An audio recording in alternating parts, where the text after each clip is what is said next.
Iran Israel যুক্তরাষ্ট্রের হামলা পাল্টা হামলায় উত্তাল মধ্যপ্রাচ্য। ইসরায়েলের পাশাপাশি প্রতিবেশী দেশগুলোতে ব্যাপক হামলা চালিয়েছে ইরান। ইরাকে মার্কিন দূতাবাসের সবচেয়ে বড় হামলা চালানো হয়। হামলার পর আকাশসীমা বন্ধ করে দেওয়া হলেও পরে আবার তা খুলে দেয় আরব আমিরাত। ইসরায়েলে হামলা চালিয়েছে হিজবুল্লাহ, হামলা চালাচ্ছে তেহরানও। এদিকে শীঘ্রই যুদ্ধ শেষ হওয়ার ইঙ্গিত দিলেন ডোনাল্ড ট্রাম্প। আর মিত্র দেশগুলোর সাড়া না পেয়ে হতাশার কথাও জানান তিনি।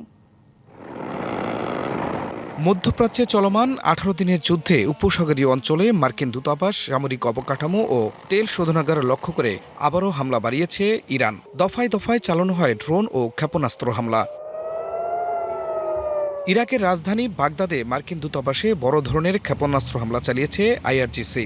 এছাড়া শহরটির গ্রিন জোনের সরকারি ভবন ও একটি হোটেল ইরানের ড্রোন হামলার শিকার হয়। ব্যাপক ড্রোন ও ক্ষেপণাস্ত্র হামলা চালানো হয় সংযুক্ত আরব আমিরাতও। দেশটির ফুজাইরাত তেল অঞ্চলে ড্রোন হামলায় ক্ষতিগ্রস্ত হয় একটি শোধনাগার। ইসরায়েলের তেল আবিবেও ক্ষেপণাস্ত্র ও ড্রোন ছুড়ে ইরানি বাহিনী। ইরানি ক্ষেপণাস্ত্রের শিকার হয় পশ্চিম তীরের হেব্রন শহরও। এছাড়া ইসরায়েলের উত্তরাঞ্চলীয় শহর নাহারিয়ায় মিসাইল ছুড়েছে হিজবুল্লাহ। নগদ নিয়ে এলো হার না মানা হার অফার। সর্বনিম্ন 10,000 টাকা রেমিটেন্স নগদে পাঠালে থাকছে স্বর্ণের হার জেতার সুযোগ। জবাব দিচ্ছে নেতানিয়াহু বাহিনীও। ইরানের তেহরানে ব্যাপক বিমান হামলা শুরু করে আইডিএফ। ইরানের বিপ্লবী গার্ড বাহিনীর নৌবাহিনীর সদর দপ্তর, একটি স্যাটেলাইট উন্নয়ন কেন্দ্র হামলার দাবি তাদের। ভোরে ইসরায়েলি যুদ্ধবিমানের হামলায় কেঁপে ওঠে দক্ষিণ লেবানন। তায়েব শহরে ব্যাপক গোলাবর্ষণ করা হয়। এছাড়া মাজাদেল, জিবকিন, ইয়াতের ও কাফফারা পর্যন্ত হামলার পরিধি বাড়ায় আইডিএফ। মধ্যপ্রাচ্যে যুদ্ধ আরও 3 সপ্তাহ পর্যন্ত চলার কথা বললেন ইসরায়েলি বাহিনীর মুখপাত্র।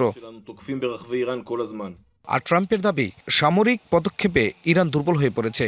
সংঘাত শিগগিরই শেষ হতে পারে বলেও ইঙ্গিত দেন।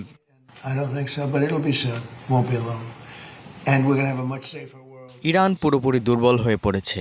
যুদ্ধ শেষ হতে বেশি দেরি নেই। আমরা একটা নিরাপদ পৃথিবী পাব।